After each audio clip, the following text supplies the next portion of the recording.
happened to my family a couple of years ago. It's not a ghost story, and it's not about a stalker in the woods. It's about how weird and violent the real world can be, and how sometimes the police catch the bad guy. But you're left with more questions than answers. My younger sister, let's call her Mari, was 20 at the time. She's a tiny girl, maybe 100 pounds soaking wet, but she's always been tough. She had picked up a job working the graveyard shift at a gas station a few miles from our house. We all hated that she worked there, especially at night, but she needed the money for tuition, and she insisted she could handle it. Since she didn't have a car, it was my job to pick her up when her shift ended at 6 a.m. One Tuesday morning, I woke up, grabbed my coffee, and drove down to the station like I did every other day. Usually, the parking lot is quiet, just a few early morning commuters getting coffee, but when I turned the corner onto the main road, my stomach dropped. The entire gas station lot was lit up with red and blue flashing lights. There were 3 police cruisers parked at weird angles, and yellow crime scene tape was already being strung up around the pumps. Just as I was pulling up, I saw an ambulance pulling out of the lot, sirens blaring, speeding toward the highway. I slammed my car into park right on the street and ran toward the tape. A uniformed officer stepped in front of me, hand on his belt. "Sir, you can't be here. This is a crime scene." "That's my sister," I yelled, pointing at the store. "She works here." "Is she in that ambulance?" The cop's face softened immediately. He asked for my name and my sister's name. When I told him, he sighed. "She's alive, son, but she took a beating. They're taking her to County General right now. You should go meet her there." I didn't ask any more questions. I got back in my car and drove to the ER, probably twice the speed limit. My hands were shaking so bad I could barely grip the steering wheel. You hear about gas station robberies going wrong all the time on the news, but you never think it's going to be your family. When I finally got into the ER, a nurse led me to a curtained-off room. Mari was sitting up in bed. She had a hospital blanket pulled all the way up to her nose, so only her eyes and forehead were showing. When she saw me walk in, she muffled through the blanket. "Don't freak out." "Okay, don't freak out. I'm okay." "What happened?" I asked, rushing to the side of the bed. "I'm going to lower the blanket," she said. "But seriously, don't freak out." She lowered the blanket. I felt sick. It took everything I had not to punch the wall right there. Both of her eyes were swollen shut, turning a deep, dark purple. Her nose was clearly broken, shifted to the side, and packed with gauze. Her lip was split wide open with stitches already in place. The doctor came in a minute later and listed off the damage: 2 black eyes, a broken nose, a fractured elbow, and cuts inside her mouth. But Mari, she was acting like she had just scraped her knee. She was angry but not scared. He didn't even get the drop. She mumbled through her swollen lip. I was so mad. He beat me up over $60. Later, after the police took her statement and reviewed the security footage, they walked us through what happened. I eventually saw the video clips during the legal proceedings, and it's something I wish I could unsee. In the video, the store is empty. Mari is stocking drinks in the walk-in freezer, the beer cave. She opens the glass door to step out into the main store area to say hello to a customer who had just walked in. She didn't know he was already waiting for her. As soon as she stepped out of the freezer, this guy, a tall, lanky man in a dirty gray hoodie, blindsided her. He hit her so hard in the face that she flew backward, stumbling back into the freezer and hitting the metal floor hard. The video shows him standing over her. He didn't just ask for the money. He started stomping on her and punching her while she was down. But my 100-pound sister started kicking back. In the video, you can see her fighting, scratching at his legs, trying to protect her face. She wasn't giving up. Eventually, he dragged her to the register. He forced it open, grabbed the cash in the drawer, which was only about $60, and ran out the door. The irony, which Mari found hilarious despite her pain, was that she had just pulled the large bills from the register 10 minutes prior. She had put the drop, about $400 in cash, in a manila folder and slid it under the counter. The robber never looked there. He beat a girl half to death for $60 and missed the real money sitting right next to his hand.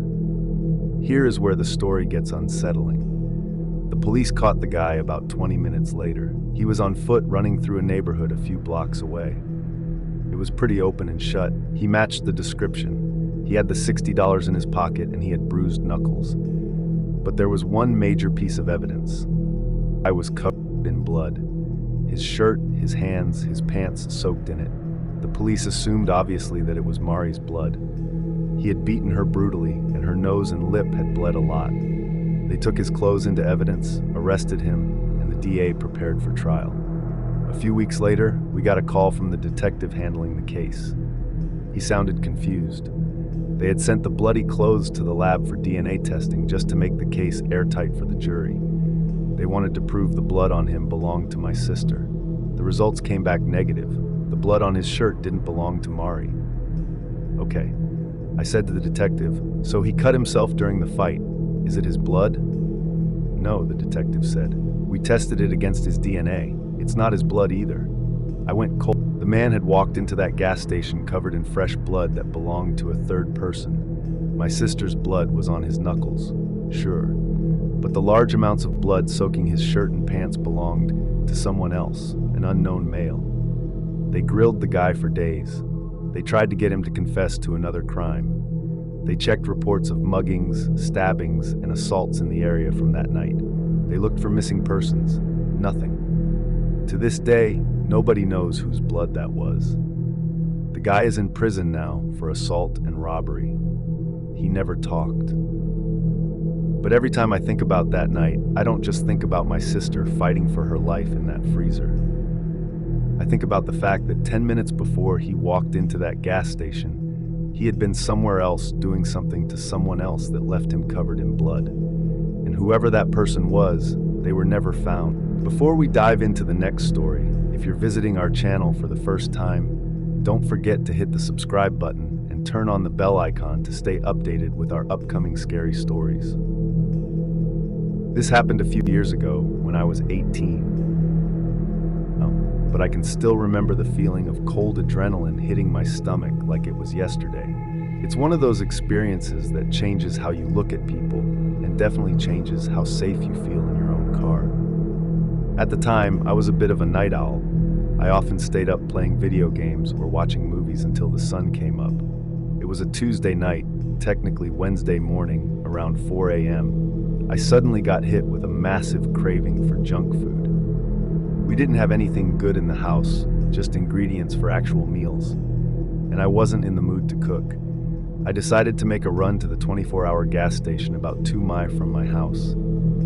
It was late spring, so the weather was actually perfect. It wasn't cold, but the humidity had dropped, leaving this really nice, cool breeze. I drove over to the station, which was totally empty. That wasn't unusual for a weekday at 4 a.m. The only light came from the fluorescent buzzing of the canopy over the pumps and the store sign. I parked right in front of the store, went inside and grabbed a hot dog from the roller grill, which probably had been there for hours, but I didn't care, and a bag of chips. I paid the clerk, a tired-looking older guy who barely looked up from his phone, and walked back out to my car. Instead of driving straight home, I decided to just sit in the parking lot and eat. I wanted to finish the food before I got back so I didn't have to worry about waking my parents up with the crinkling of the chip bag or the smell of the food. I got into the driver's seat, tossed the food on the passenger seat, and cranked the engine. I connected my phone to the Bluetooth and put on some music, just chilling out. Because the weather was so nice, I rolled my driver's side window down partially. Not all the way, just about halfway down to let that cool breeze circulate through the car while I ate. I was maybe 3 bites into my hot dog, completely zoned out, staring at the empty road. The music was loud enough that I couldn't hear anything outside. I was in my own little bubble. Out of nowhere, a figure appeared in my peripheral vision. Before I could even turn my head properly, a man was standing right next to my door. He tapped on the glass. I jumped so hard, I nearly dropped my food all over my lap. My first instinct, thank God, was to hit the lock button on the door panel. I heard the thud of all 4 doors locking. The man didn't look homeless, but he looked rough. He was wearing a dark hoodie and jeans, and he was standing just a little too close. I moved the window down another inch, just enough to hear him better, but not enough for him to reach in. "What's going on?" I asked. I tried to sound tough, but my voice probably shook a little. The guy looked me dead in the eyes. His face was totally blank, which was scarier than if he had looked angry. "Get out of the car, man," he said. I froze. My brain couldn't really process it for a second. "Excuse me, get out of the car. I'm taking this car." He said it so casually, like he was asking for the time. Then he tapped on the window again, but this time it wasn't his knuckle. I looked closer at his hand. He was holding a knife. He was tapping the tip of the blade against my window. I quickly glanced around the parking lot. It was dead silent. No cars passing by, nobody at the pumps. The clerk was inside behind the counter, probably not even looking outside. I was completely alone. Panic started to set in. The idea of getting out of the car terrified me. The safety of the vehicle was the only thing separating me from that knife. And who is to say this guy wouldn't stab me just for the hell of it? Even if I gave him the keys, he seemed unstable. I noticed he was standing slightly back from the door, maybe trying to act nonchalant so he wouldn't draw attention if the clerk did happen to look up. He wasn't aggressive yet, just demanding. I knew I had to do something fast. My window was the weak point. If he wanted to, he could probably reach through the gap or just smash it. I took a breath and looked at him. "All right, man, give me a second," I said. I moved my right hand down to unbuckle my seatbelt to make it look like I was complying. He watched my hand closely, waiting for me to open the door. But while he was watching my right hand, my left hand was already on the door panel. I hooked my finger under the window switch and pulled up. Since it was an automatic window, it shot up immediately.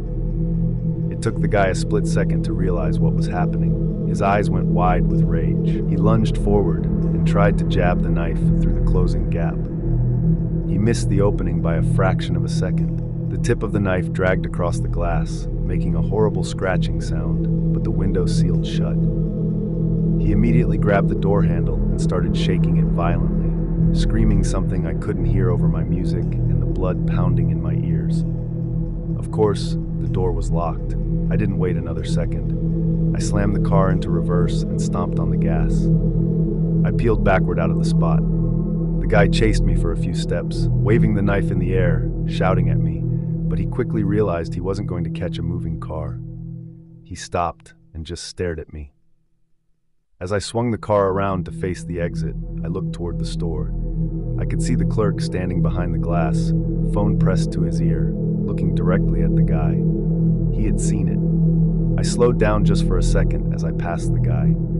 I looked him right in the eye, and with my hands shaking, I flipped this knife-wielding prick the bird. Then I sped out of there, running the red light at the intersection just to get away faster.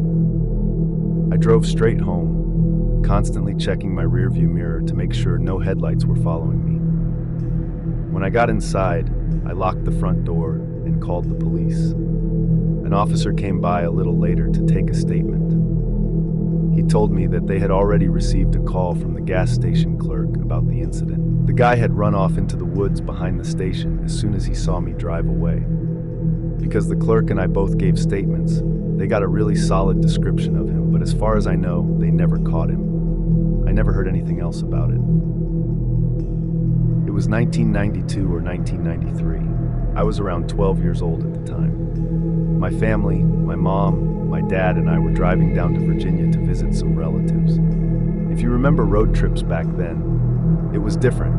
No cell phones, no GPS, just paper maps and long stretches of dark highway. It was late, probably just past midnight. We had been on the road for hours, and the conversation had died down as we all got tired.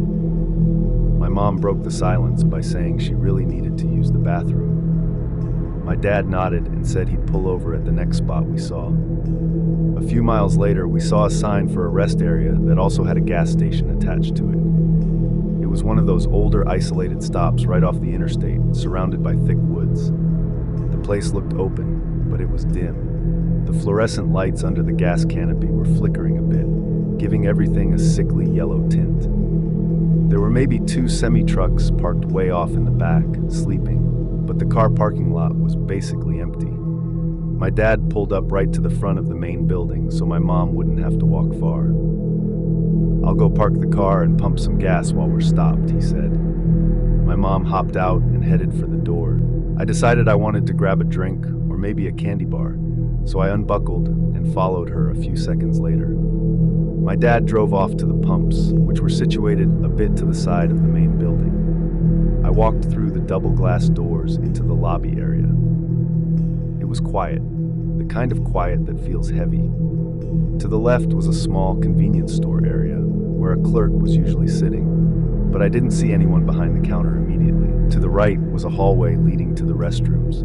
I started walking toward the store section, but something made me freeze.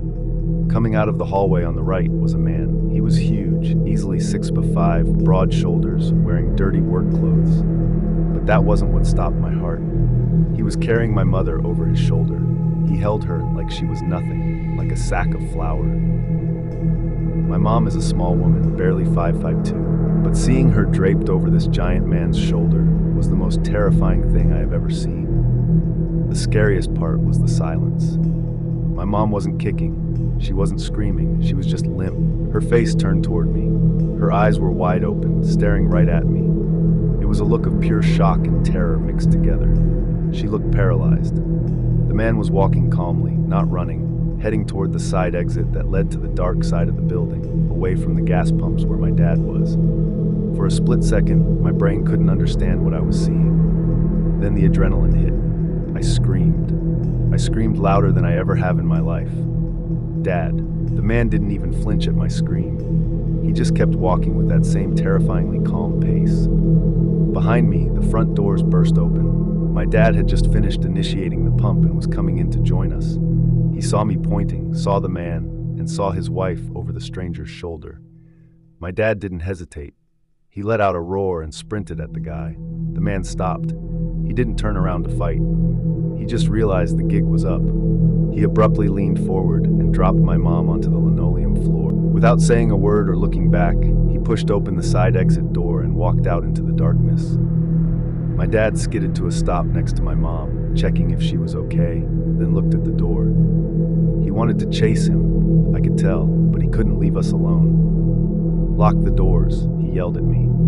I ran to the front doors and locked them. My mom was shaking uncontrollably on the floor. My dad helped her up, and we huddled together in the middle of the lobby. The clerk finally emerged from a back room looking confused and scared by the commotion. We told him to call the police immediately. We went back to our car, locked all the doors, and drove the car right up to the main entrance under the brightest lights we could find while we waited for the cops. When my mom finally calmed down enough to speak, she told us what happened. She said when she walked into the ladies' room, the lights were off. She assumed the switch was just broken or on a timer, so she took a step inside to feel for it on the wall. He was already in there. He had been standing in the dark in the corner of the women's bathroom, waiting. As soon as she walked in, he grabbed her.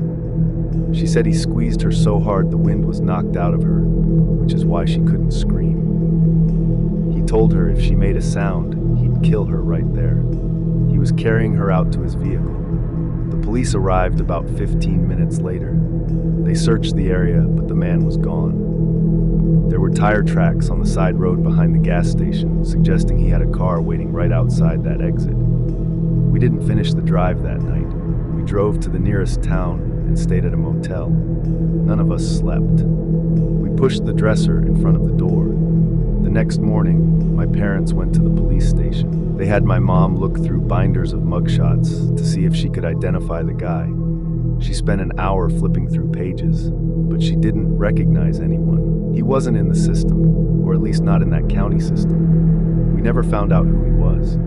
After that trip, we had a new rule in our family that lasted until I was an adult. Nobody, and I mean nobody, went into a rest stop or gas station bathroom alone. We always went in pairs with one person standing guard at the door. It's been decades, but I still get a pit in my stomach when I see those lonely rest stops late at night. I always wonder what would have happened if I hadn't walked in at that exact second. He was so calm just walking away with her. If I had been 30 seconds later, she would have just been gone.